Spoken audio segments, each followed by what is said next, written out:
Bien, il est 16h01, Maurice. Peut-être vous pouvez dire un petit mot d'introduction à cette table ronde? Oui, oui, très, très brièvement, et merci en tous les cas à tous les participants d'avoir accepté de se libérer en cette fin de journée pour débattre un petit peu sur un format, disons, original. L'idée, c'est que peut-être avant que les psychiatres libéraux ne disparaissent totalement du paysage sanitaire, il paraissait important de sensibiliser un petit peu les acteurs sur l'importance peut-être de la place des psychiatres libéraux dans ces organisations sanitaires, euh, à condition, finalement, l'exposé magistral et remarquable que vient de faire Bruno Falissard, que l'on s'engage bien évidemment dans cette réflexion sur nos métiers, sur ce que l'on considère être la psychiatrie, que doit apporter un psychiatre. Et hors négociation et hors discussion conventionnelle, il nous a semblé important qu'au niveau de la CNAM, et nous remercions le docteur Dominique Martin qui remplace ici Thomas Fatton, qui s'est excusé de sa participation, d'être là, de discuter avec les présidents de syndicats qui ont une vraie responsabilité dans ces enjeux-là, et bien évidemment d'avoir comme témoin de ce débat Monsieur Pierre Ricordeau, directeur général de la RS Occitanie, qui a pris un risque en région assez important, c'est-à-dire celui de confier aux professionnels de santé libéraux, c'est-à-dire aux URPS, l'initiative de la constitution des CPTS. Donc nous sommes dans une configuration qui me paraît extrêmement importante pour vous laisser débattre de vos perspectives dans ces organisations et dans ces coopérations dont nous discutons depuis ce matin. Merci à tous. Et peut-être, Monsieur Dominique Martin, vous pouvez commencer si vous le souhaitez. Excusez-moi, oui. Oui, bonjour à tout le monde. Merci de me donner la parole. Alors, j'ai un peu honte d'intervenir dans cette table ronde parce que je suis probablement celui de tous autour de cette table qui connaît le moins l'assurance maladie, ce qui est un paradoxe puisque j'interviens au nom de l'assurance maladie que j'ai rejoint depuis quelques jours. Mais c'est avec évidemment avec plaisir et intérêt que je représente l'assurance maladie pour cette discussion avec les collègues, donc notamment syndicalistes et avec monsieur Ricordo également, évidemment que je connais bien. Peut-être quelques mots. Alors non pas sur l'assurance maladie, je ferai pas cet affront de dire ce qu'est l'assurance maladie, mais rappeler que le métier de l'assurance maladie, c'est de faire de la gestion du risque. C'est un point important.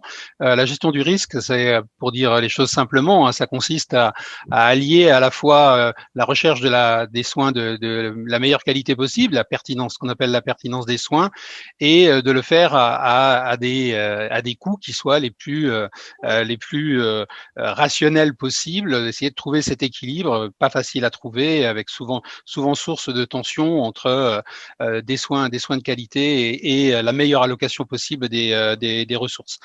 C'est important de le rappeler. L'assurance maladie, pour cette raison-là, s'est intéressé très tôt à la question de la santé mentale et de la psychiatrie. Pourquoi? Pour les raisons que je viens en fait de cadrer un peu par cette question de gestion du risque, parce que c'est d'abord un problème de santé publique majeur que évidemment chacun connaît, inutile que j'insiste, mais c'est également une charge financière importante pour l'assurance maladie. C'est en termes de pathologie la première charge financière et évidemment ça oriente les priorités de l'assurance maladie. C'est pour ça que notamment depuis 2015, je crois que ça a été exposé ce matin, des expérimentations ont été mises en œuvre dans l'esprit de ce qui préside à cette journée, de comment essayer de rénover l'approche de la psychiatrie dans le cadre qui est le nôtre. Il y a également, vous l'avez évoqué, docteur Bensoussan, de manière provocatrice, un problème démographique, notamment avec les psychiatres, et avec en particulier un problème d'inégalité de distribution des praticiens sur le territoire, qui est évidemment un sujet d'accès aux soins qui n'est pas négligeable, qui doit être pris en charge. Donc, pour ces raisons-là, évidemment, l'assurance maladie s'intéresse évidemment de manière assez prioritaire à cette problématique de la santé mentale et de comment on la prend en charge dans notre pays. Une autre raison, alors celle-ci plus d'actualité, elle a déjà été évoquée, je l'entendais tout à l'heure de la part de Bruno Falissard, mais qui est évidemment la question plus particulière de la crise que nous traversons, de la crise épidémique que nous traversons, qui en fait a deux conséquences. La première, probablement une conséquence en termes de santé publique. Je suis pas sûr qu'on ait encore mesuré tous les effets que cela va avoir sur les problématiques de pathologie chronique en général et de pathologie mentale en particulier. Mais évidemment, ça va avoir des conséquences avec des ruptures de soins, avec des facteurs de stress qui se multiplient, des malades du Covid eux-mêmes qui ont des séquelles de type neurologique, neuropsychiatrique, psychiatrique, pour des raisons qui sont liées évidemment aux épisodes qu'ils ont pu traverser en réanimation par exemple. Donc il y a un enjeu de santé publique tout à fait important. Et de l'autre côté, il y a une opportunité à saisir. Il est très clair, le discours en ce moment est très répandu et très clair et très, je dirais, communément admis qu'il y a une problématique qu'il faut prendre en charge aujourd'hui dans le cadre de cette crise et de ses conséquences. Une problématique de santé mentale, à la fois dans le domaine évidemment de la prévention et du traitement, et qu'il faut s'en saisir pour les raisons que je viens d'évoquer. Donc cette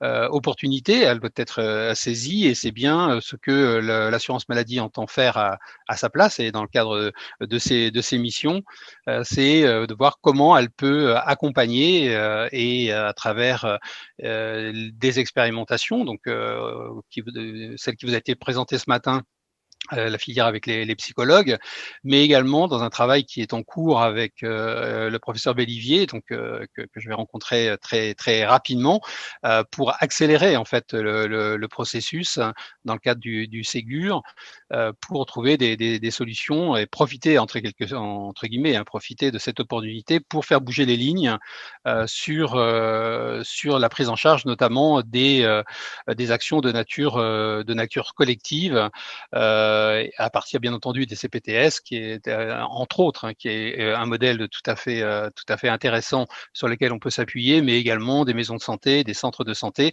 Comment à partir de ces modèles-là, on peut développer des prises en charge qui soient incitatives, en sachant que l'organisation des soins et l'assurance maladie évidemment peut y participer, hein, par des actions conventionnelles, des conventions sur des engagements collectifs et d'autres outils. La dimension organisationnelle est une dimension évidemment importante. Alors, je suis tout à fait conscient du fait que ça ne résout pas tous les sujets, et en particulier pas celui que vous avez évoqué, Dr Bensoussan, hein, qui est la question de la démographie.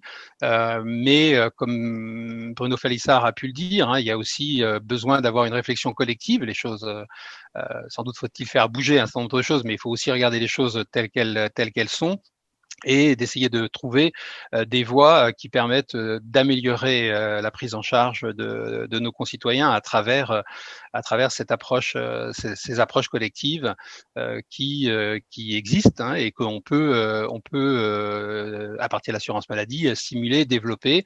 La filière dont il a été question ce matin en est un exemple tout à fait intéressant qui, à mon sens, mérite probablement d'être généralisé, et sans doute peut-on trouver d'autres modèles qui font intervenir différents praticiens avec une position ou un positionnement important évidemment du médecin généraliste, hein, qui est quand même le praticien de proximité, qui est le praticien de premier recours et qui doit évidemment être impliqué dans cette approche pluridisciplinaire.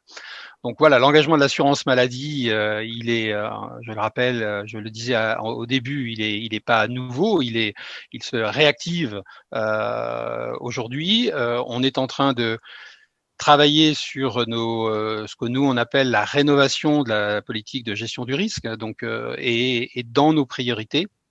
Il y a clairement la question de la santé mentale, à la fois pour les raisons de fond, des raisons structurelles anciennes, mais également pour des raisons liées à la situation particulière. Et donc, on est évidemment très en mouvement sur cette question-là. Et ça fera partie très clairement des priorités que je vais porter en tant que médecin conseiller national dans la discussion interne, puisque dans cette approche de gestion du risque, le rôle du médecin conseil national, c'est évidemment prioritairement de porter toute la partie pertinence des soins, soins coordonnés, réseau, parcours de soins, toutes ces dimensions-là qui sont importantes, en lien bien sûr avec la Haute Autorité de Santé, mais surtout en lien avec évidemment les professionnels de santé. Voilà, juste en quelques mots ce que je souhaitais dire, et puis je pense qu'on aura l'occasion d'y revenir d'une manière ou d'une autre dans les prochaines minutes. Oui, merci, docteur Dominique Martin. Il y aura vraisemblablement des questions voilà, à votre endroit dans la suite des échanges. Pierre Cordeau, directeur général de l'ARS Occitanie. Vous avez d'ailleurs engagé un très fort partenariat assurance maladie inter-URPS également et ARS sur le développement des CPTS dont nous avons évidemment beaucoup parlé pendant cette journée, et notamment l'articulation entre les CPTS et les PTSM, pardon. Voilà, donc je vous laisse développer, mais sachez qu'effectivement, vous n'avez pas pu assister à toute la journée, mais le sujet des CPTS, qui est un de vos sujets importants en Occitanie également, a été très souvent évoqué. Oui, bonjour à toutes et à tous. Je suis très heureux d'être là. Malheureusement, j'ai pas pu effectivement assister à la totalité de vos travaux et je suis heureux d'être sur Table Ronde, même si je me trouve au milieu des partis conventionnels, donc c'est une position un peu particulière. Je voudrais pas m'initier dans la négociation conventionnelle, mais néanmoins, je vous dirais que vu d'un directeur général d'ARS, évidemment, les besoins en santé mentale sont évidemment très prioritaires, elles sont très croissants et la politique de santé mentale, c'est vraiment une priorité pour un directeur général d'ARS. Bon, ça a été dit, je pense, et redit. Et comme avec une personne sur 4 qui sera touchée au cours de sa vie par un trouble psychique. Et puis, le phénomène nouveau, ça a été indiqué à l'instant par Dominique Martin sur la pandémie Covid qui nous dit en fait que nous pouvons aussi avoir des événements exceptionnels dont on ne mesure pas encore complètement les conséquences, mais qui aura un effet très, très important. Vu d'une région, par ailleurs, j'insiste sur ce point, il y a des spécificités. Par exemple, dans la région Occitanie, malheureusement, nous avons des spécificités parfois négatives, parfois positives, parfois négatives, avec des surincidences sur les ALD pour affections psychiatriques, avec une surimportance au-dessus de la moyenne nationale sur les usages réguliers dans les phénomènes d'addiction, par exemple, l'importance des suicides, et puis une région plutôt pauvre, plus pauvre que la moyenne nationale, avec des phénomènes de précarité dont on sait qu'ils ont un impact aussi sur la santé mentale, avec un besoin de lutter contre les inégalités sociales de santé qui touche beaucoup aussi les questions de santé mentale. Et c'est pourquoi d'ailleurs notre projet régional de santé a vraiment ce fil rouge autour des inégalités sociales de santé et que la santé mentale est une des priorités. Nous avons 5 parcours prioritaires et la santé mentale est un de ces 5 parcours. C'est aussi pourquoi d'ailleurs nous travaillons en ce moment sur une feuille de route régionale de la santé mentale qui est en cours de finalisation, qui permettra de donner plus de visibilité au PRS, de le renforcer et puis de s'appuyer aussi sur l'impulsion qui a été donnée par la feuille de route nationale sur la santé mentale, notamment pilotée par le délégué ministériel Franck Bellivier. Alors, pour prendre en charge cette priorité, bien sûr, nous avons des questions de ressources. Je vois que vous avez parlé des questions de démographie, par exemple, des questions financières, mais il y a aussi beaucoup de questions d'organisation. Et c'est pourquoi le terme de parcours dans le PRS est très, très important et lourd de sens, parce que nous savons que au-delà de la question de la quantité de ressources, nous avons surtout besoin de la coordonner, les coordonner autour du patient, de ne pas laisser le patient finalement être dépendant de qui voudra bien le prendre en charge, mais d'organiser, je dirais, les acteurs autour de ce patient et autour de son parcours. Et de ce point de vue-là, je crois, la santé mentale n'est pas différente de toutes les réflexions qu'on a d'une manière générale sur l'organisation de la santé. C'est la même logique qui doit être à l'œuvre aussi dans le domaine de la santé mentale. Et c'est cet enjeu auquel nous sommes confrontés, comment les acteurs se structurent, comment ils se coordonnent, comment des parcours peuvent se construire autour du patient avec des prises en charge à la fois adaptées mais aussi graduées. Et aussi, et c'est très important, notamment dans une région aussi vaste que la mienne, le plus en proximité possible avec les habitants. Et on sait qu'il faut, pour faire cela, il faut décloisonner, il faut articuler, il faut aller vers, avec par ailleurs des problématiques spécifiques, ou en tout cas plus fortes que dans d'autres domaines, comme les questions des urgences, comme la question du diagnostic précoce, notamment pour les enfants et les adolescents, pour des questions de logique de prévention et de promotion de la santé qui sont probablement très très forte dans ce domaine. Et c'est évident que la médecine libérale a un rôle majeur à jouer dans ce cadre. Alors je le dis encore plus dans une région comme la mienne, dans laquelle côté hospitalier, l'offre privée est relativement importante, hein, près de la moitié des lits dans notre région. Et donc, je dirais la psychiatrie hospitalière, je ne sais pas si c'est le bon terme, en tout cas, l'hospitalisation privée psychiatrique est vraiment est essentielle, évidemment, à la prise en charge de la santé mentale dans la région. Et puis, bien sûr, ce n'est pas qu'une affaire de psychiatres. La question de la démographie, de la répartition, il y a beaucoup de zones dans ma région dans lesquelles il y a très peu de psychiatres, de toute façon. Et donc, il y a évidemment un rôle majeur aussi à jouer pour la médecine générale. Alors, nous avons évidemment de plus en plus d'outils pour créer ces parcours. Nous pouvons le faire de manière assez structurelle à travers le travail collaboratif des acteurs de santé sur tous les territoires. Et c'est vrai que la CPTS, vous en avez beaucoup parlé, et moi j'en parle beaucoup. J'en parle beaucoup avec le docteur Bensoussan et l'ensemble de l'inter-URPS de la région Occitanie et avec l'assurance maladie, parce que nous y croyons beaucoup. Nous y croyons beaucoup parce que c'est plus qu'une nouvelle forme, une structure. C'est vraiment, je pense, une transformation de l'exercice professionnel des libéraux. Et c'est aussi un changement de paradigme parce que c'est vraiment reconnaître le fait qu'il y a une responsabilité populationnelle, territoriale et populationnelle qui doit être prise en charge par les libéraux et qui doivent eux-mêmes ensuite, je dirais, s'articuler avec le secteur de ville, mais aussi avec le reste, le médico-social, mais le social aussi qui est très important dans le domaine de la santé et de la santé mentale. Je dirais la CPTS est vraiment un outil majeur pour tous les questions de santé, mais pour les questions de santé mentale, bien entendu.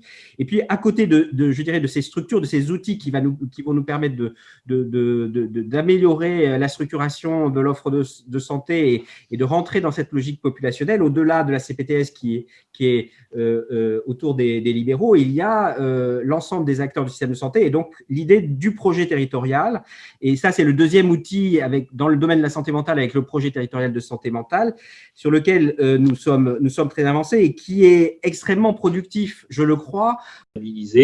Bref, on est quand même très démunis parce que on a un besoin de la population qui est très important, surtout au décours de cette pandémie du Covid et de la difficulté qu'ont un certain nombre de patients à le gérer. L'article récent du Lancet qui montre qu'1 sur 5 atteint d'un Covid-19 soit déclaré une maladie mentale est quand même très interpellant de ce point de vue-là, et je crois que tous les médecins sur le terrain le ressentent. Alors, qu'est-ce qu'il faut faire? De toute évidence, soutenir la santé mentale dans le pays et de toute évidence, revaloriser l'aide et l'accompagnement tarifaire sur les psychiatres libéraux, mais pas que.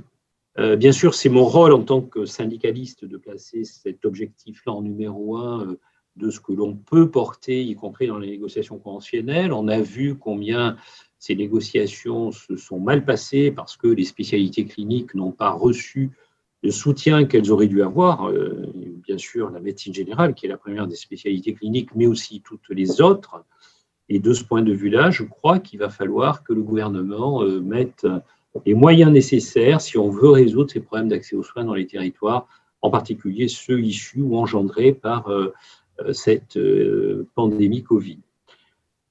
Après, le deuxième aspect, c'est certainement, au-delà du soutien à la psychiatrie qui est absolument indispensable, celui de l'organisation territoriale. Alors, Pierre Ricordeau a beaucoup parlé des CPTS, et je ne vais pas revenir là-dessus parce que, bien sûr, on est dans beaucoup de lieux impliqués sur la mise en place des CPTS, et je pense que c'est un outil qui peut être extrêmement intéressant et extrêmement structurant sur l'organisation de l'offre de soins dans les territoires et donc la facilitation à l'accès aux soins, en particulier en matière psychiatrique. Mais au-delà de ça, je crois qu'on est en phase de construction avec ces CPTS.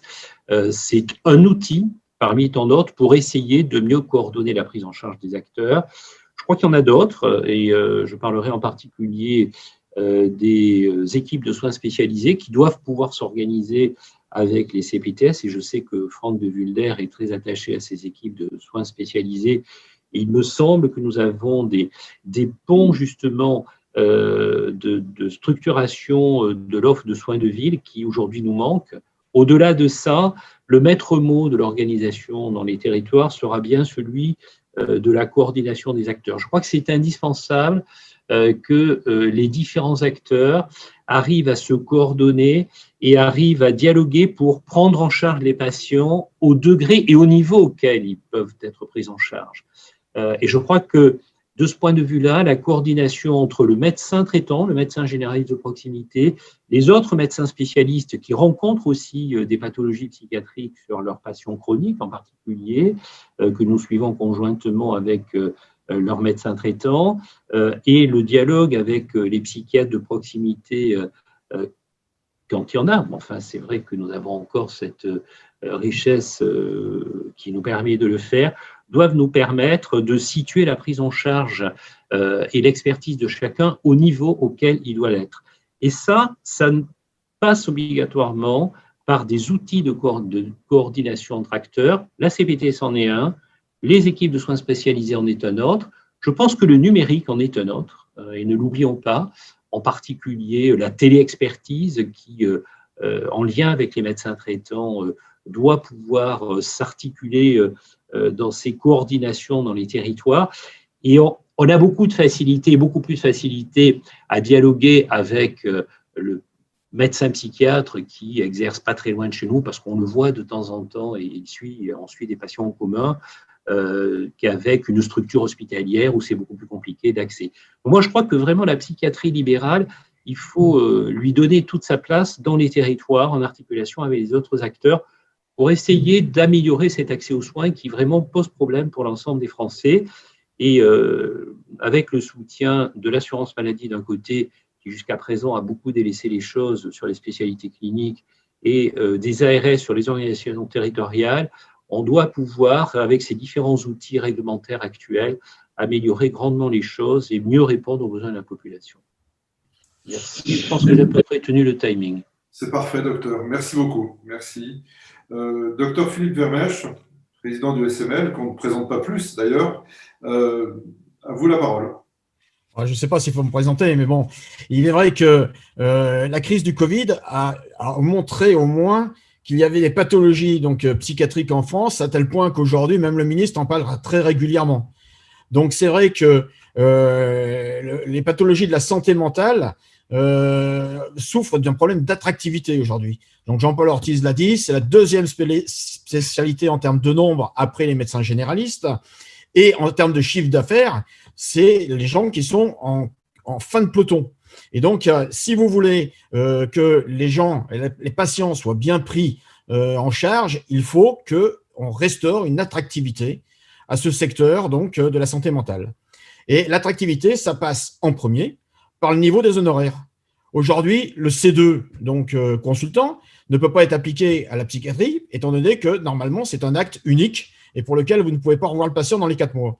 Donc, ça veut dire que la C-Psy, qui est à peu près à 39 €, je crois, donc actuellement, pour une consultation qui va durer entre une demi-heure à 45 minutes, me paraît notamment insuffisant. Et de ce fait, les jeunes, quand ils voient le rapport économique et temporel qu'ils doivent passer sur leur consultation, ne s'engagent pas dans cette spécialité, puisque je crois qu'elle est choisie dans les derniers échelons au niveau de l'ECN.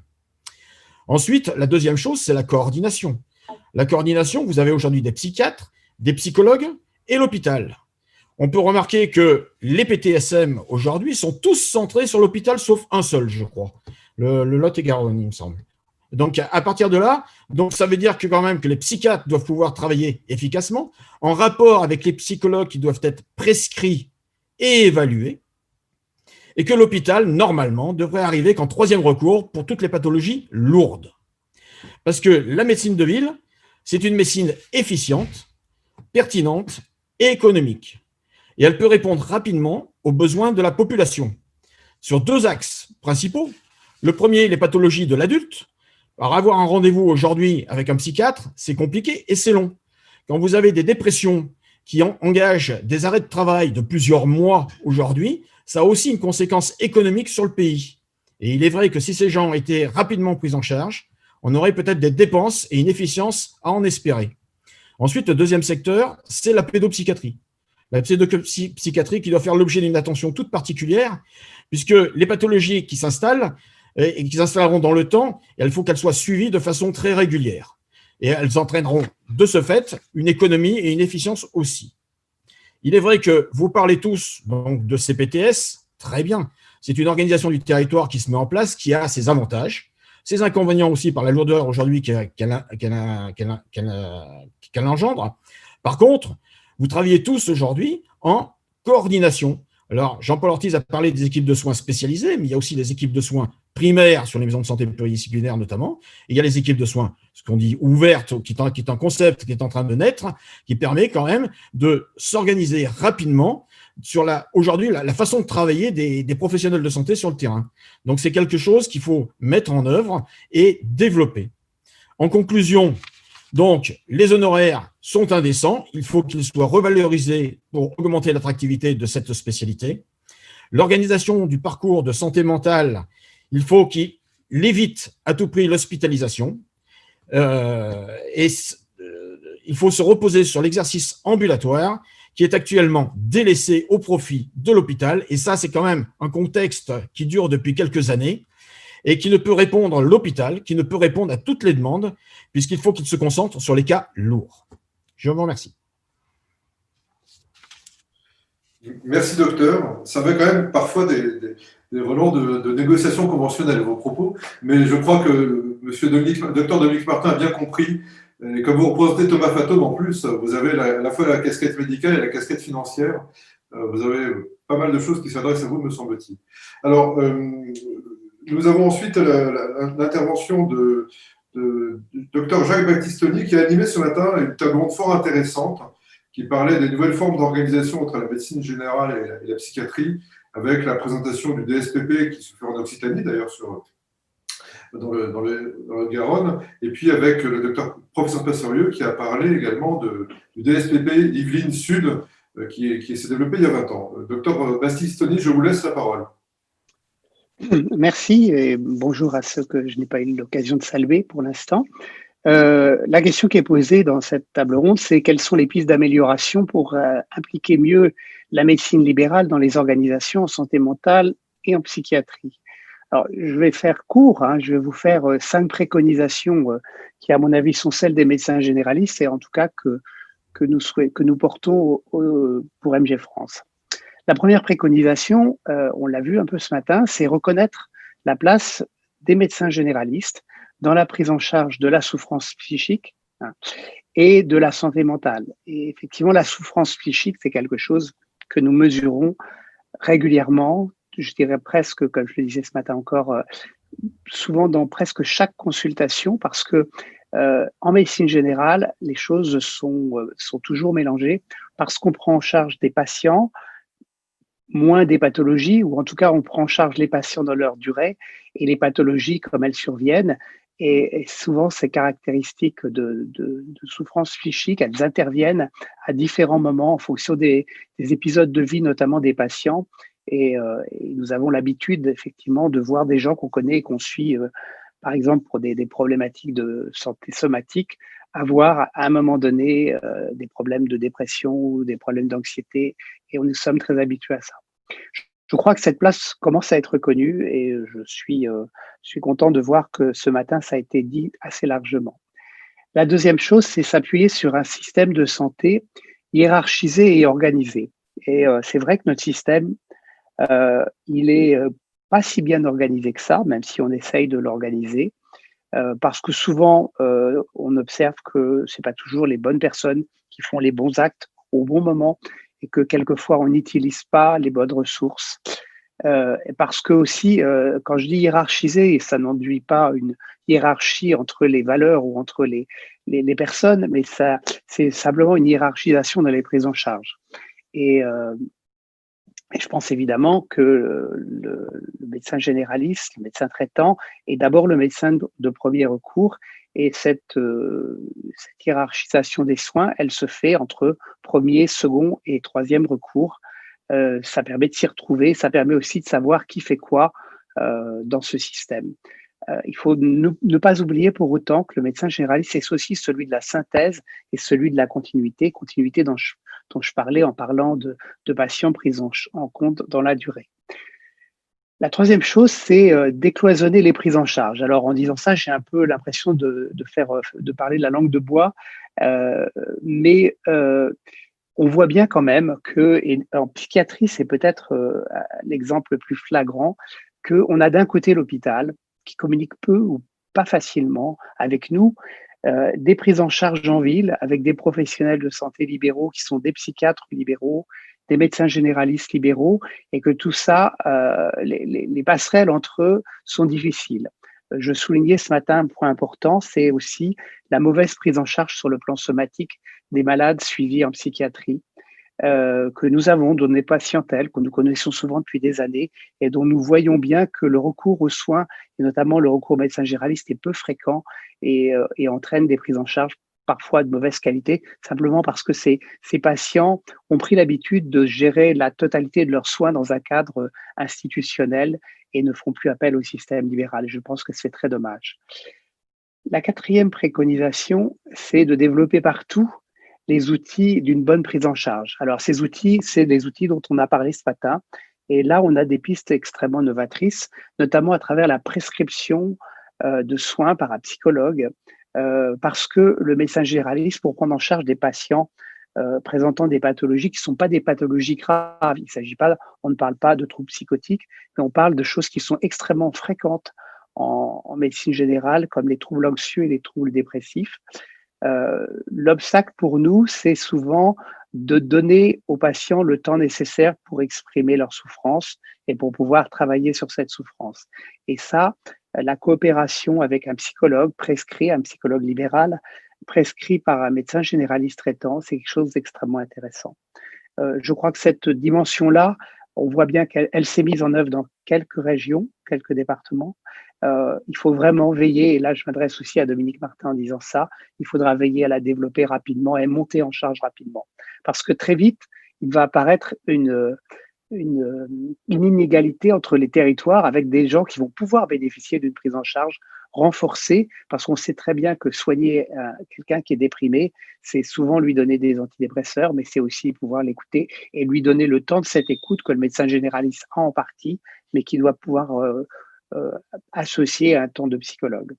2e outil qui pourrait être très intéressant, là ça renvoie à la négociation conventionnelle, c'est la télexpertise. La télexpertise est certainement un outil à nos organisations et doit nous permettre, à côté d'un avis de second recours dont nous avons fréquemment besoin pour des prises en charge dès lors qu'elles deviennent longues ou un petit peu complexes, notamment avec des patients déprimés dont l'état ne s'améliore pas rapidement. La télexpertise doit intervenir comme un outil au service de ces prises en charge. On a commencé une discussion dans le cadre conventionnel. Cette discussion n'est pas achevée. Je souhaite profondément que cette discussion puisse aboutir à un cadre de télexpertise, je dirais, de niveau complexe, dans lequel qui ferait intervenir le médecin traitant et son médecin correspondant. Enfin, et j'aurai fini, ça sera mon dernier point, il faut s'appuyer sur les organisations je n'ai pas envie de dire existantes, j'ai envie de dire en développement. Bien sûr, vous avez parlé des CPTS, donc je rappelle qu'elles organisent les parcours des patients au niveau populationnel, au niveau territorial, mais elles ne prennent pas en charge le patient lui-même, elles ne prennent pas en charge les patientèles, nos patientèles, parce que c'est à un niveau plus proche des patients que ça s'organise. Et donc, il faut absolument que s'organise dans le cadre de réunions de concertation une prise en charge optimisée dans lequel on puisse bénéficier facilement d'avis de second recours, dans lequel cet avis de second recours soit aussi pour les professionnels participants l'occasion d'améliorer leurs compétences, d'échanger sur des situations difficiles. C'est un modèle de travail et de formation qui existe dans beaucoup de disciplines. Ce modèle doit être rapidement généralisé en matière de soins pour les malades psychiatriques. Et enfin, je terminerai, il ne faut absolument pas construire, et là c'est par rapport à Monsieur Bellivier que je souhaite dire ça, de projets territoriaux de santé mentale sans inclure d'emblée, sans avoir vraiment une vision centrée sur cette hiérarchisation des soins et sans les professionnels de santé libéraux et en particulier sans les médecins généralistes. Merci, docteur Battistoni, président de G-France. Docteur Le Soder, vous présidez la FMF, hein, qui est constituée de 3 branches, les généralistes, les spécialistes et les médecins à expertise particulière. Alors, vous intervenez après vos confrères, c'est jamais un exercice facile. Quelles sont, vous, de votre côté, les pistes d'amélioration telles que le docteur Battistoni rappelait et avait des propositions de ce côté? Bonjour à tout le monde. Merci de m'avoir invité à cette table ronde. On a une 4e branche qui est la PTL aussi. Donc, en fait, moi, je vais partir un petit peu dans le sens de la chronologie, c'est-à-dire des études médicales où il faudrait beaucoup plus de postes de psychiatres et de pédopsychiatres. Donc, ça, c'est quelque chose d'important. En tant que présidente de syndicat, on peut en faire la demande, bien qu'on ne soit pas initialement à cette demande, mais en tant que représentante des URPS, on peut la faire directement au niveau territorial. Donc, ça, c'est quelque chose. Il faut former beaucoup plus de MSU en psychiatrie. Donc, ça, c'est important pour pouvoir effectivement faire goûter la psychiatrie au monde libéral. Donc, ça, c'est essentiel. Peut-être augmenter le nombre de CSP. Je rappelle que le CSP, c'est les contrats d'engagement de service public. La psychiatrie, enfin, la santé mentale n'est absolument pas touchée par cela. Et c'est bien dommage parce que justement, ce sont des spécialités qui manquent de bras, pas de tête, mais de bras. Et c'est hyper important. Donc, c'est quelque chose d'important pour favoriser l'installation dans des zones qui sont un peu plus défavorisées. Et là-dessus, il faudrait peut-être voir pour un zonage, puisqu'on a des zonages pour les médecins généralistes, on n'en a absolument pas pour les médecins spécialistes. C'est quelque chose d'essentiel parce que la psychiatrie est infradépartementale et ça, c'est quelque chose d'important pour pouvoir faire une organisation et un accès aux soins à peu près régulier. Évidemment, il faut revaloriser l'acte. Je ne vais pas aller à l'encontre de cela. Non seulement l'acte du psychiatre, qui est essentiel, du pédopsychiatre aussi, mais aussi l'acte de médecine générale qui permet de pouvoir effectivement écouter son patient et pouvoir le prendre en charge d'une manière beaucoup plus intéressante. Il faut majorer les téléconsultations. Les téléconsultations en psychiatrie sont très, très intéressantes puisqu'on se rend compte que même qu'à travers l'écran, les gens disent plus de choses à leur psychiatre que quand ils l'ont en face de lui. Donc, ça, c'est quand même important. Et puis, la téléexpertise qui est primordiale, non seulement pour les soins courants, pour les soins d'urgence, mais aussi pour les soins non programmés avec le service d'accès aux soins. Il faut pouvoir aussi faire du télésoin en psychiatrie, puisque ça, c'est important. C'est important avec les infirmières psychiatriques ou les IPA en santé mentale. Ça permettra aussi de pouvoir s'occuper des gens qui sont en appartement thérapeutique, quelque chose d'essentiel, puisque ça, c'était un petit peu laissé pour compte.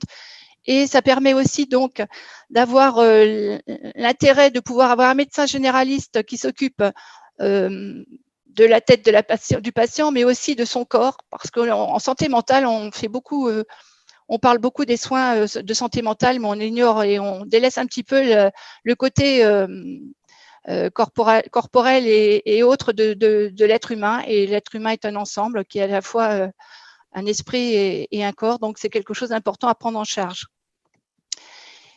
Il faut donc pouvoir faire à la fois le traitement et la prévention. Or, il n'y a pas beaucoup d'actes de prévention qui sont faits en santé mentale et donc ça serait à développer. Il faut développer les structures ambulatoires. Donc, évidemment, on a vu les CPTS, on a vu les ESP qui peuvent être prises en charge aussi, les ESS, mais il y a aussi ce qu'on appelle les ESCAP, que vous allez entendre parler de plus en plus, puisqu'on en a fait ce titre, qui est l'équipe de soins coordonnée autour du patient. Donc ça, c'est quelque chose d'important, puisque ça permettra de mettre à l'intérieur toute l'équipe qui permet de s'occuper du patient en santé mentale, mais aussi le médecin généraliste et toutes les spécialités qui sont nécessaires. Parce qu'il peut y avoir la personne de santé mentale peut avoir un problème d'insuffisance rénale, donc il peut effectivement être suivi par son neurologue ou son néphrologue, et donc toutes les spécialités, ainsi que les infirmières, les kinés, les orthophonistes si nécessaire, et toutes les autres spécialités nécessaires pour ces gens-là. Il faut un lien très important entre, je rejoins un petit peu ce que disait Jacques, un lien important entre le psychiatre et le médecin généraliste, puisqu'on est un duo qui est inséparable, qui est nécessaire, indispensable, et ça évite les hospitalisations, puisque l'hospitalisation, rappelons-le, ça doit être le 3e recours.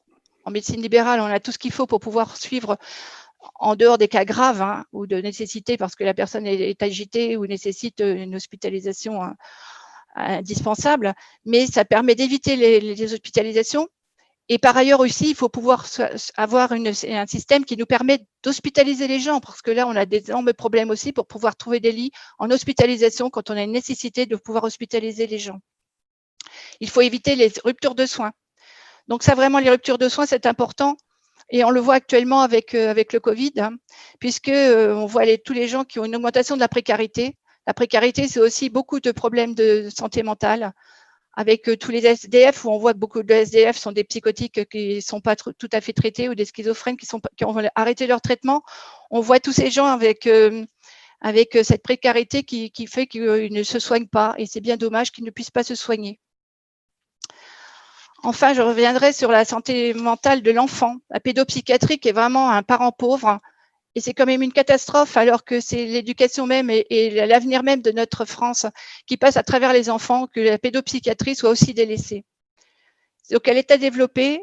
Elle est à développer non seulement avec la médecine générale, mais avec les pédiatres, avec les pédopsychiatres et avec tous les gens qui peuvent s'en occuper. Parce qu'on pense aussi à tout ce qui est avec l'éducation nationale, tout ce qui est avec les CARMS, avec tous les CMP et tout.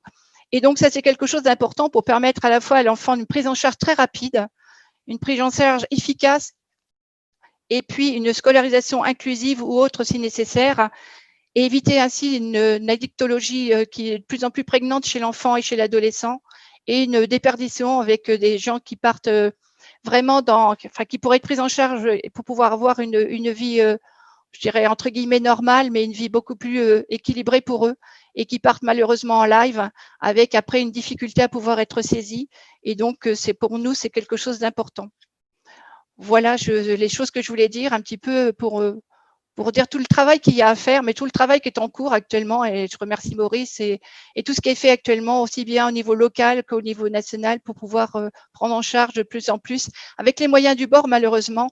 Mais on a l'habitude en médecine de faire tout avec des bouts de ficelle et des bouts de papier pour pouvoir faire en sorte que tous nos patients puissent être pris en charge d'une manière extraordinaire. Merci. Merci docteur, et puis merci à chacun d'entre vous de respecter le timing, c'est vraiment très agréable. Franck de Mulder, docteur de Mulder, vous représentez les spécialistes de la CSMF, hein, vous présidez la branche.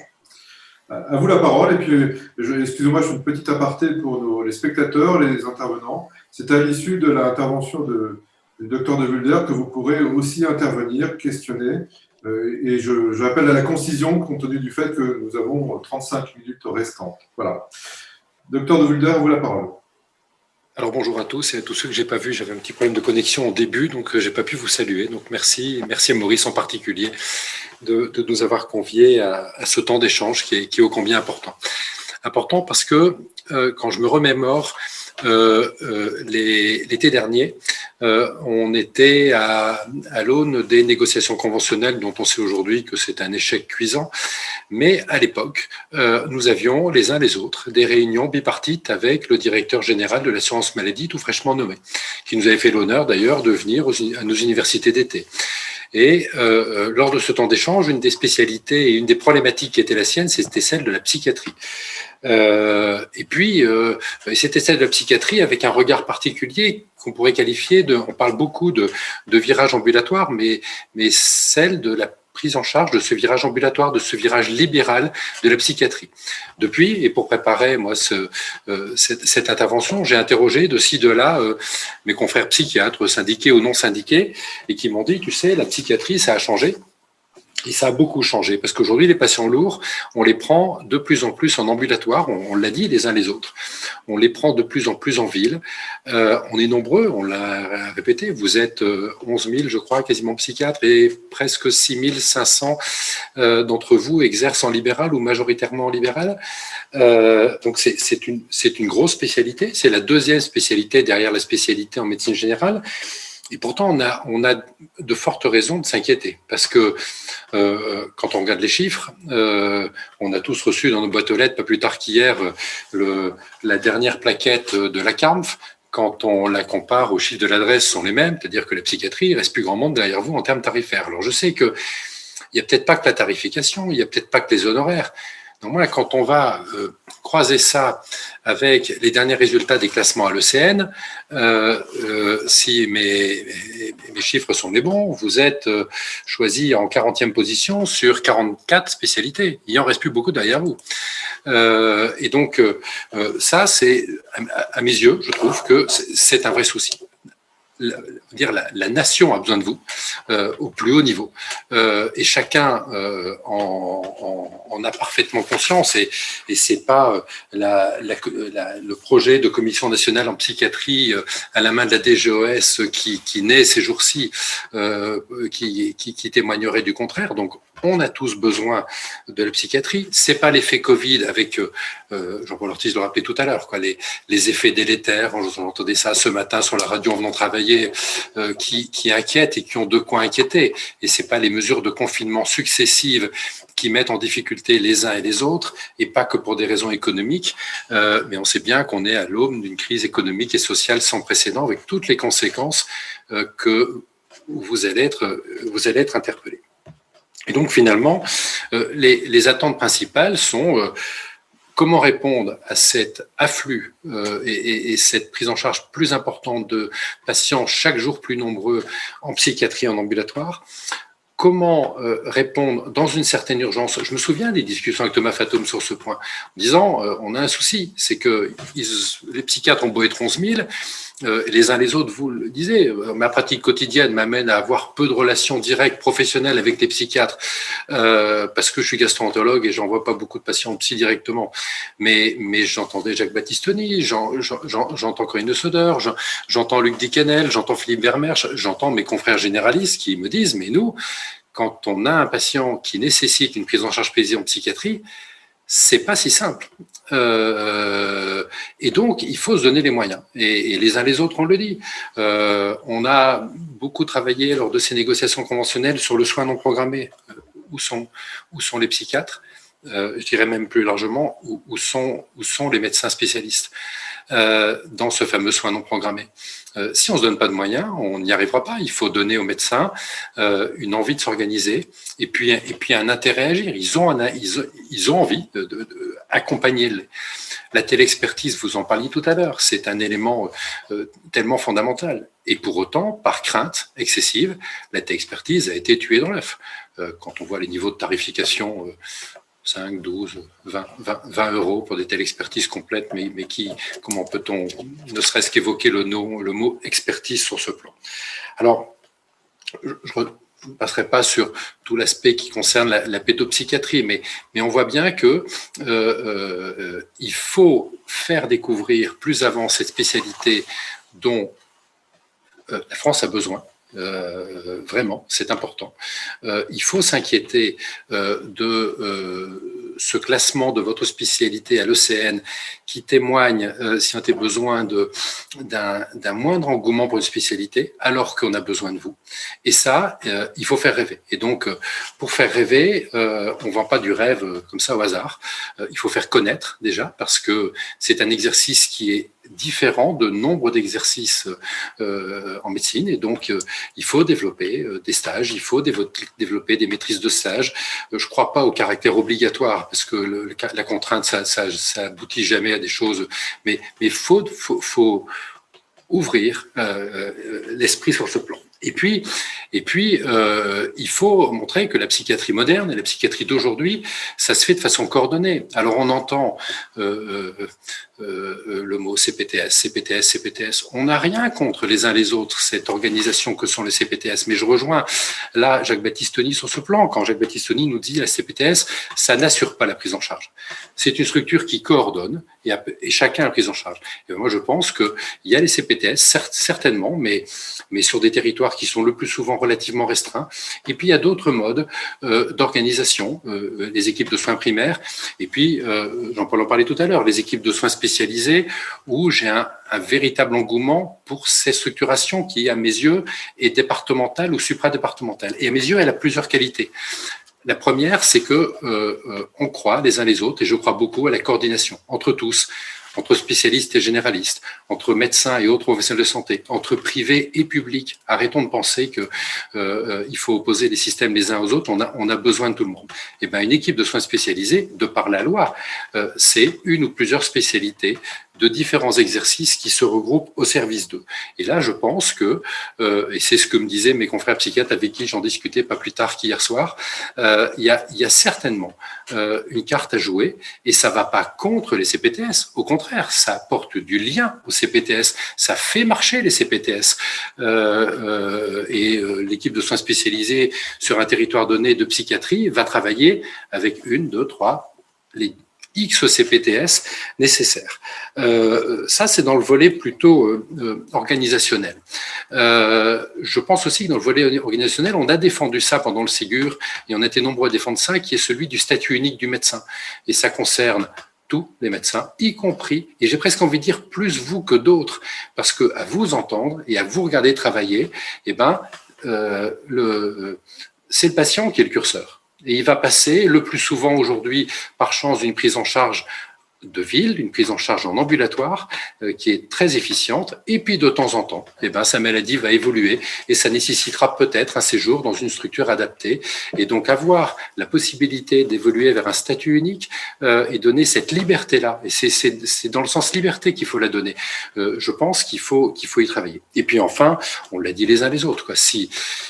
Si on veut donner à cette spécialité, ici on veut donner aux spécialités en général les moyens de s'épanouir, d'évoluer vers une entreprise médicale, d'être responsable, eh ben, il faut des droits et des devoirs. Les devoirs, eh ben, on est prêt à en discuter, et les droits, c'est des niveaux de tarifs qui correspondent à l'évolution de la médecine. On ne peut pas aujourd'hui continuer à avoir dans un certain nombre d'actes, qu'ils soient cliniques ou techniques, des tarifs qui sont identiques à l'euro près à ceux pratiqués en 1991. C'est pas possible. On est dans une grande démocratie. Alors je peux comprendre qu'il y ait des contraintes, mais on peut pas continuer sur ce pied-là. Si on continue comme ça, on risque d'avoir une fuite des médecins vers les spécialités qui seraient peut-être les plus lucratives aux dépens des autres. Merci, docteur De Mulder. Je vais assez naturellement me tourner vers le docteur Dominique Martin pour parler de tarification, pour parler de revalorisation. Alors, en plus, j'ai oublié de le dire tout à l'heure, mais votre formation médicale initiale fait que vous connaissez plutôt pas mal le sujet de la psychiatrie, je crois, docteur. Oui. Enfin, c'est pas récent, hein, donc, mais pour répondre à la question, évidemment, on va pas refaire les négociations conventionnelles. Chacun sait ce qu'il en est aujourd'hui. L'histoire n'est pas terminée, c'est ça aussi, il faut quand même le dire, et espérons que, bien entendu, tout le monde va pouvoir revenir à la table, parce que, enfin, moi, j'entends parfaitement bien ce qui est dit, et les propos qui sont tenus sur cette question-là sont évidemment parfaitement légitimes.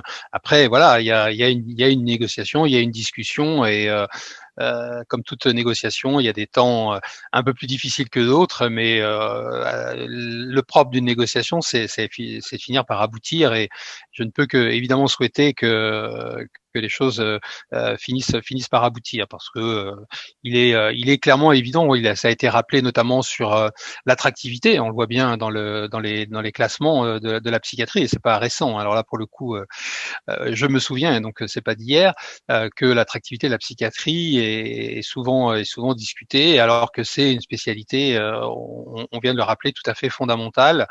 Et là, je voudrais dire deux ou trois choses, parce que bon, je reviens pas sur les questions conventionnelles, évidemment, mais je suis vraiment d'accord avec tout ce qui a été dit, et notamment deux ou trois idées importantes. La première, c'est l'importance de la prise en charge dans le réseau des praticiens libéraux. Donc, évidemment, en essayant d'éviter autant que possible le recours à l'hospitalisation. Enfin, toute personne de bon sens, évidemment, ne peut qu'adhérer à cela, et ça suppose qu'il y ait les capacités en médecine de ville et en médecine de spécialité, mais aussi pour les médecins généralistes à prendre en charge des patients.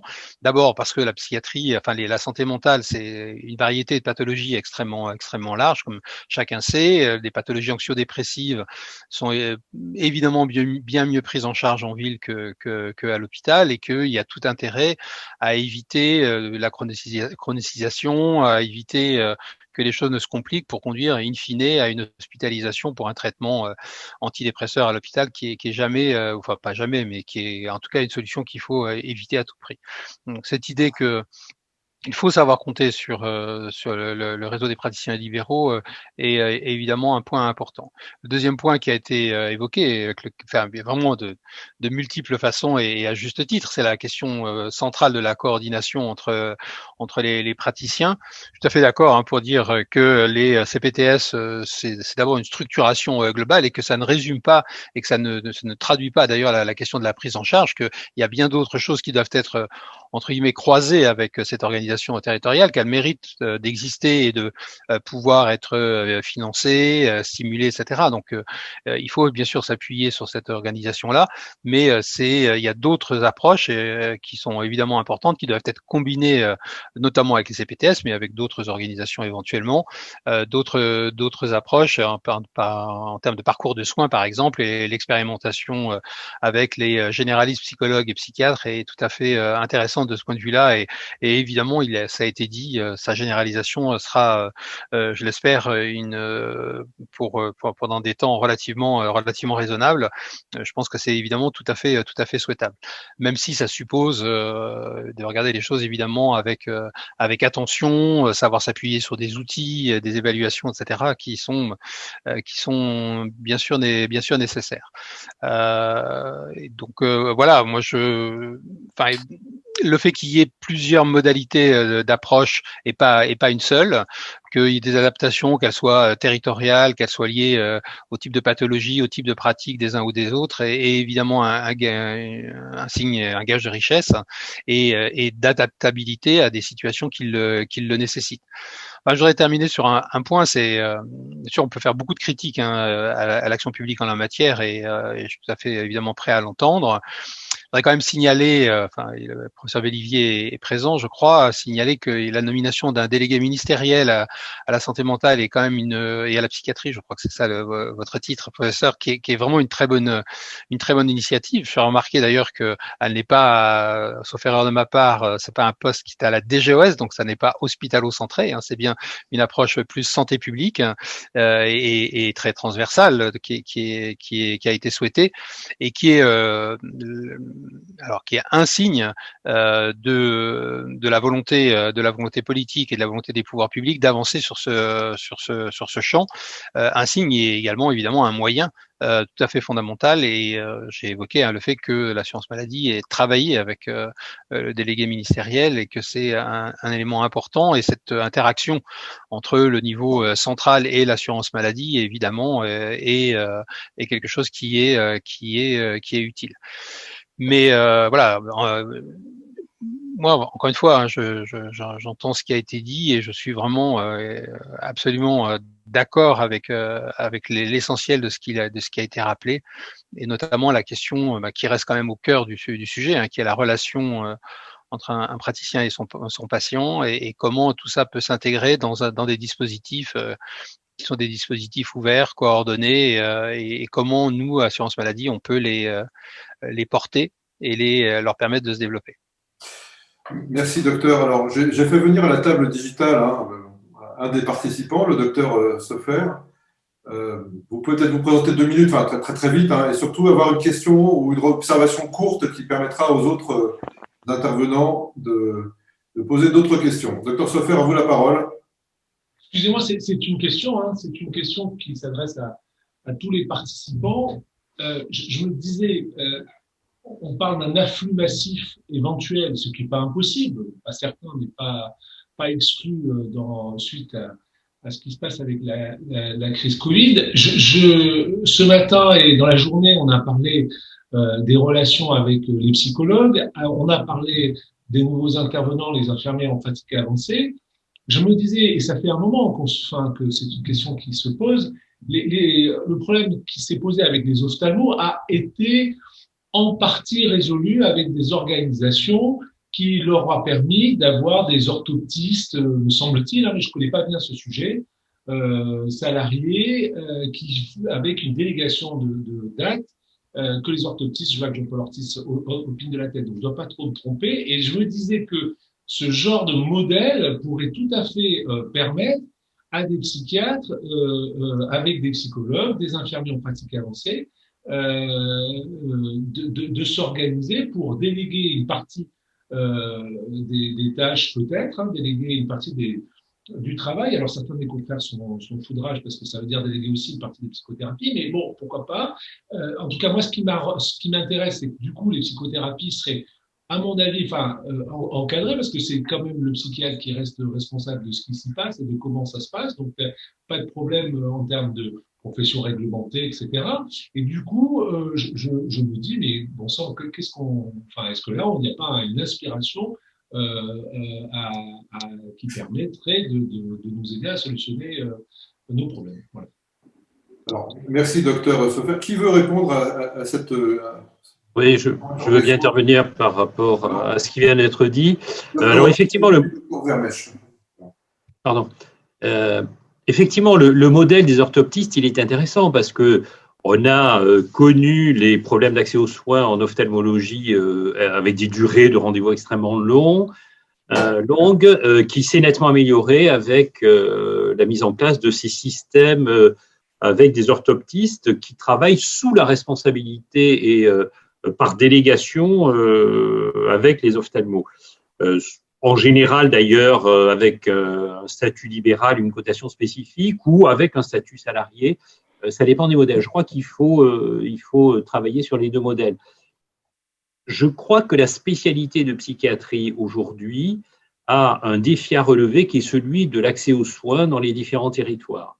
Et il me semble que de ce point de vue-là, les acteurs tels que l'assurance maladie, mais aussi les ARS et l'État, doivent effectivement accompagner la mise en place de ce que vous avez préconisé, Dr Sofer, qui est celui de véritables entreprises médicales libérales en psychiatrie, en lien avec une partie de votre activité actuelle que vous délégueriez aux psychologues cliniciens et demain aux IPA en psychiatrie, puisque ça fait partie des IPA en cours de formation, et que vous garderiez à la fois la maîtrise du suivi du patient psychiatrique en lien avec le médecin traitant, et dans le même temps que vous seriez le référent expertal dans cette organisation territoriale coordonnée. Le modèle peut se faire soit avec des statuts libéraux pour chacun des acteurs, et ça pose la problématique de la prise en charge d'un acte de psychiatrie et d'un acte de psychologie clinique coordonné, avec une prise en charge par l'assurance maladie, soit, et c'est souvent le modèle qu'emploient les ophtalmos, avec la cotation d'un acte médical par le psychiatre, en l'occurrence, et une partie de cet acte médical qui est réalisé par le psychologue clinicien, ou une partie de la prise en charge qui est réalisée par le psychologue clinicien, avec un suivi et une coordination dans la prise en charge du patient. Et je crois que ces modèles-là sont certainement ceux qu'il va falloir développer en psychiatrie, mais pas que, probablement dans plein d'autres spécialités qui aujourd'hui vont devoir s'organiser pour répondre aux besoins de la population qui augmente, alors que l'offre de soins est plutôt dans une phase de raréfaction et que les demandes, au-delà des besoins, les demandes de la population sont plutôt en augmentation. Et je pense qu'il va falloir de plus en plus aller vers ces modèles-là. Ça va nécessiter un accompagnement et une réflexion partagée avec, d'un côté, le payeur, l'assurance maladie, de l'autre, l'acteur de l'organisation des soins sur les territoires avec les ARS et les URPS. Et je pense qu'il va vraiment falloir aller dans cette direction-là, comme l'ont fait les ophtalmos, parce que c'est un exemple extrêmement intéressant. Merci, docteur. Je vais donner d'abord au docteur Vermersch, puis au docteur Battistoni, et ensuite au docteur Le Soder, qui voulait intervenir également. Docteur Vermersch, puis docteur Battistoni et docteur Le Soder. C'est la question essentielle, mais qui touche tous les pans de la médecine. C'est la façon de travailler du futur. Le médecin responsable du parcours de soins, qui se fait aider en délégation de tâches par d'autres professionnels sous sa responsabilité. Alors après, on parle d'entreprise médicale. Oui, ça peut être sur des actes qui sont régulés et payés directement aux monoprofessionnels, mais aussi sur des salariats. Le seul problème, c'est que pour avoir des salariats, il faut avoir quand même un rapport de rémunération suffisant pour pouvoir salarier ces professionnels-là. Voilà, donc toute la question est là. Mais c'est la médecine du futur. Le temps médical qui se réduit aujourd'hui va nous obliger à nous organiser dans ce sens-là. C'est-à-dire que les ophtalmos, donc, avaient des temps de latence de rendez-vous de 6 mois, 8 mois, voire 1 an. Ils ont réduit leur temps en s'organisant de cette façon. Les psychiatres, vous en faites partie, mais d'autres spécialités aussi en font partie aujourd'hui. Et donc, c'est vrai que c'est le sillon qu'il va falloir creuser et approfondir.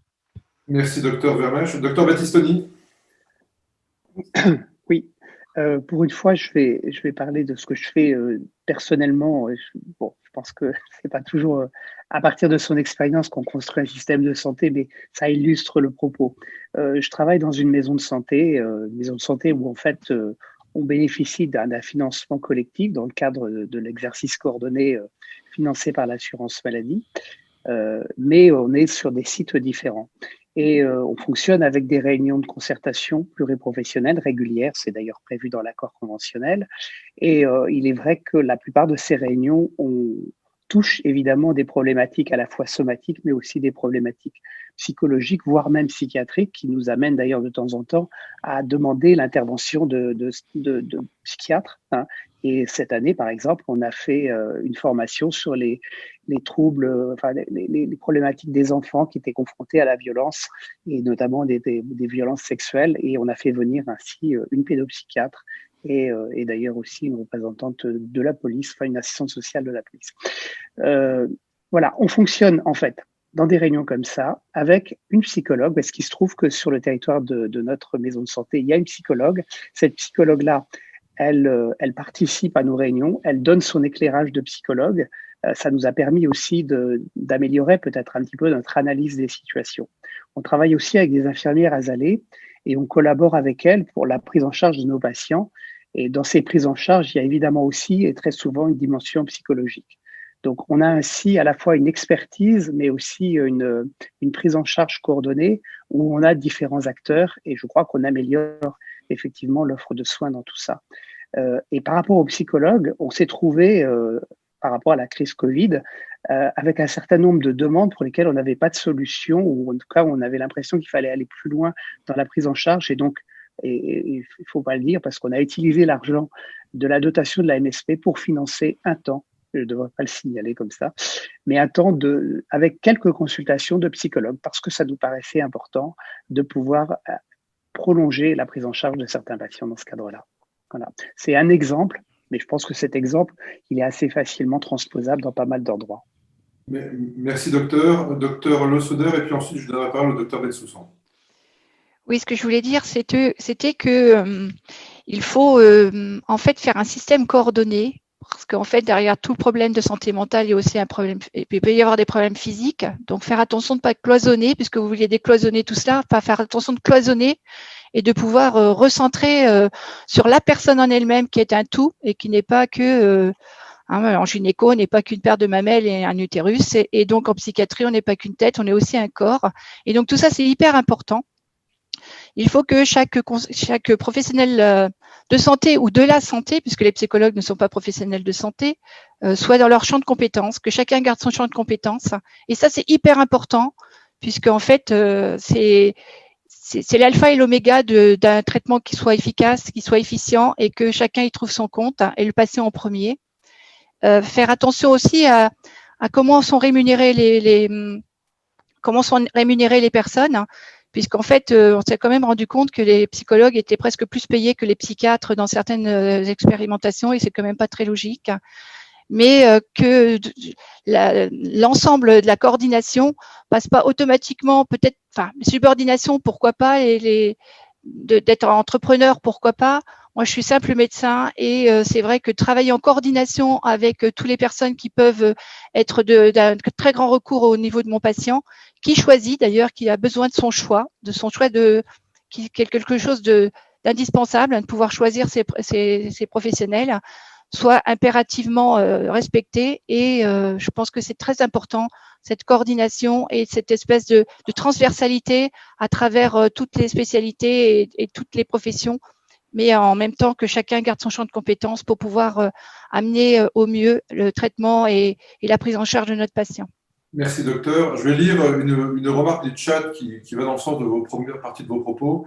Bien d'accord pour revaloriser les actes des psychiatres et des généralistes. Il est souvent difficile d'adresser à des psychologues dont la consultation est plus chère que celle des psychiatres, donc le tandem généraliste-psychologue me paraît difficile. Voilà.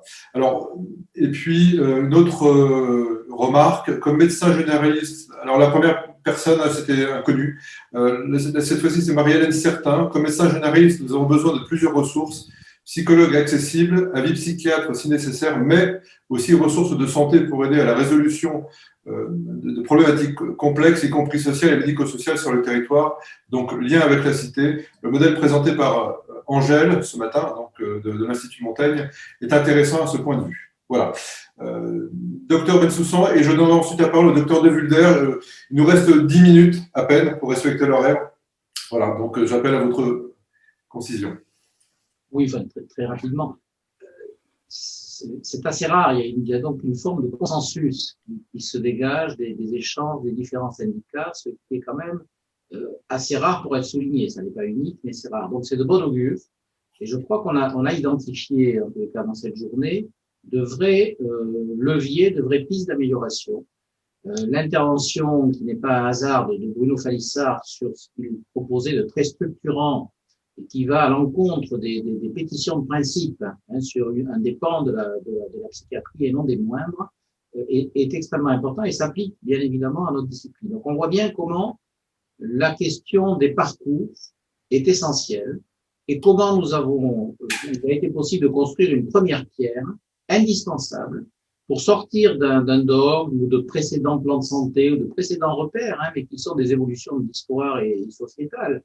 Pour aller vers ces constructions, Michel Lafourcade l'a parfaitement dit ce matin, qui vont décloisonner, qui vont réfléchir à traiter aussi des inégalités.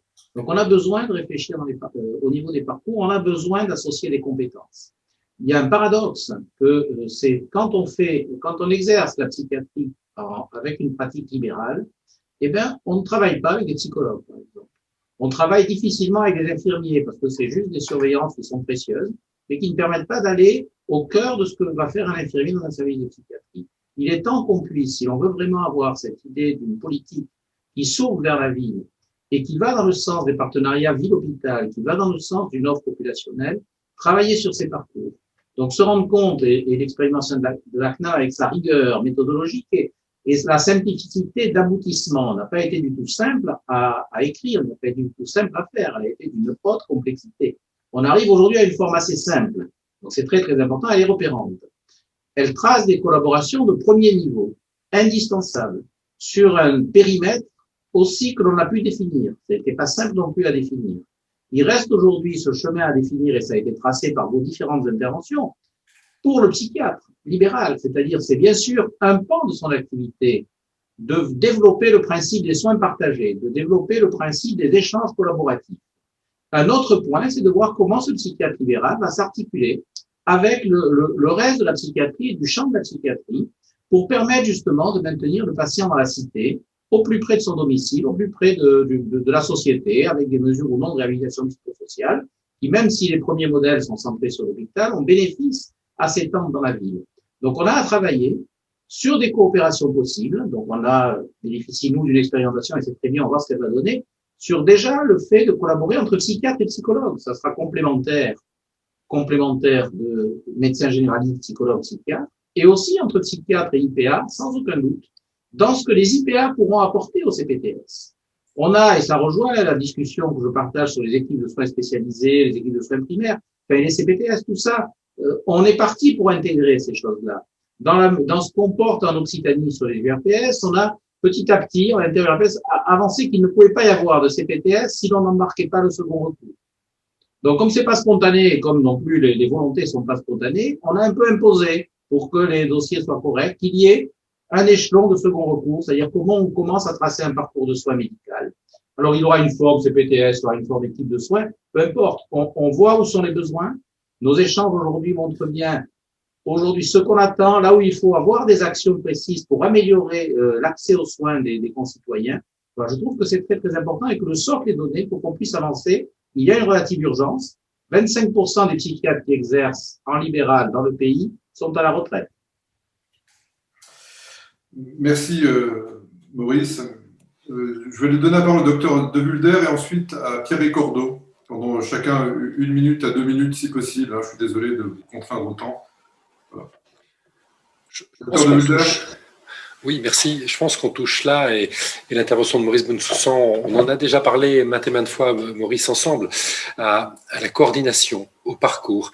Et je pense qu'il faut opposer à cette valeur et faire comprendre que ça, oui, mais la désorganisation, les appétits de telle ou telle profession qui verrait un intérêt. C'est un mal français, ça. On est formé pour une profession, mais une fois qu'on est formé, on va faire la profession d'à côté. Mais choisissez le bon métier, et puis la vie est longue. C'est facile de faire métier, on fait le passage et on y va. Moi, je suis un peu provocateur, mais quand même, et on le voit, vous savez qu'on a tous réagi collectivement, tous les syndicats médicaux, là aussi, de façon uniciste, sur un projet contre lequel on s'érige, qui est celui d'avoir un corps intermédiaire entre l'infirmière et le médecin, qu'on pourrait qualifier d'officier de santé, mais relisons l'histoire et regardons quel succès ça a eu, ça a été fait.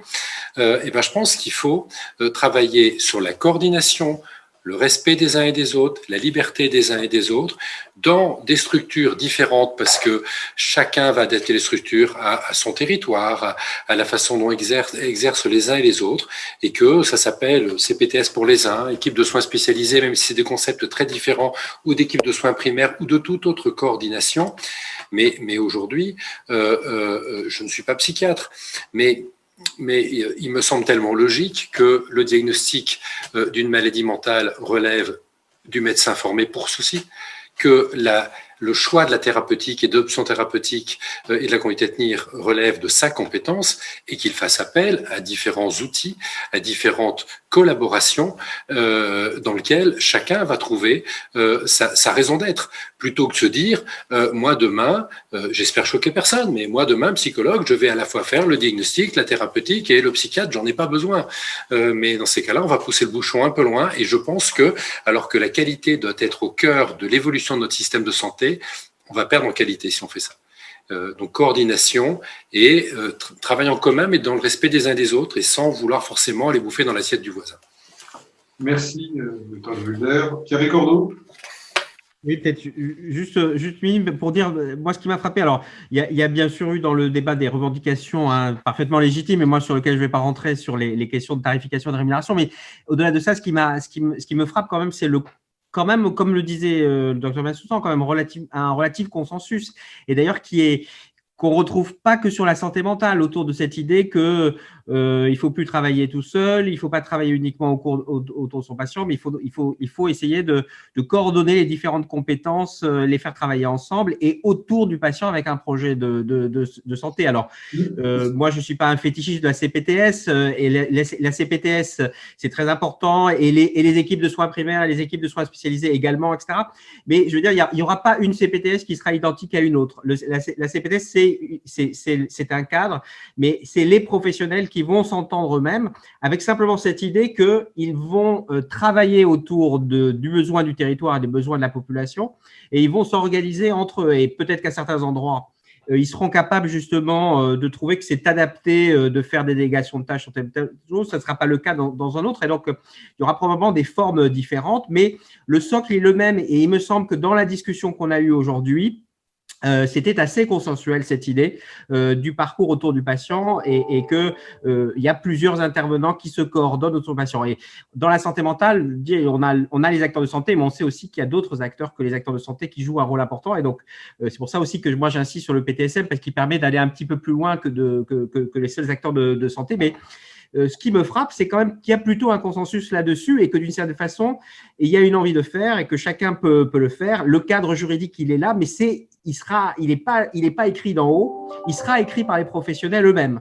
Et je pense que c'est ça qui peut marcher dès lors que ce qui me semble être le cas, les professionnels ont envie de se mettre autour de la table pour se coordonner autour du patient. Voilà. Voilà. Alors, docteur Martin, peut-être votre dernière intervention, et puis, parce que nous avons la chance, l'honneur d'avoir le professeur Alilaire parmi nous qui intervient dans quelques minutes, et Maurice Bensoussan, docteur Bensoussan le présentera. Docteur Martin, allez-vous être non consensuel à la fin de cette intervention ou au contraire, allez-vous adouber toute cette discussion? Votre micro, docteur Martin, votre micro. Oui. Non, pas du tout. Au contraire, je trouve que effectivement le fait qu'il y a une vraie convergence des points de vue, je crois que très clairement il est bien moins question de créer une catégorie intermédiaire que de coordonner en fait les actions des différents intervenants existants, et l'intervention des psychologues dans le cadre d'un parcours n'est pas l'idée n'est pas l'idée de créer un officier de santé ou équivalent. Je crois que vraiment cette idée de coordination est fondamentale. Je voudrais juste revenir sur un point, c'est que je pense quand même que les médecins généralistes prennent en charge très largement les patients qui ont des pathologies psychiatriques et notamment des syndromes anxio-dépressifs, et que le généraliste peut aussi, en fonction des situations, je pense que ça dépend vraiment des situations, peut être aussi le pivot de la prise en charge d'un patient et le pivot de la coordination. Je pense que ça peut vraiment, c'est des questions qui doivent être adaptées en fonction des situations des patients. Il n'y a pas me semble-t-il, de hiérarchie ou autre. Le psychiatre peut être le pivot, il peut être aussi le référent expert en fonction des situations, mais ça peut aussi être le médecin généraliste qui est, comme médecin de premier recours, le pivot de la prise en charge d'un patient, et notamment pour des syndromes, encore une fois, anxio-dépressifs modérés qui peuvent être pris en charge par une association médecin généraliste, psychologue, et avec un appui expertal du psychiatre pour faire des bilans intermédiaires ou des choses comme ça. Donc ces modèles de coordination, celui-là en est un, et on parle évidemment d'expérimentation existante, mais il y en a sûrement d'autres, et plusieurs ont été évoqués, et je pense qu'il faut les adapter. Mais ce qui me frappe, c'est que clairement, ça ne fait pas discussion. En fait, et ça, c'est vraiment très intéressant. Je pense que le fait que tout le monde le partage est quand même quelque chose de tout à fait, je trouve, remarquable.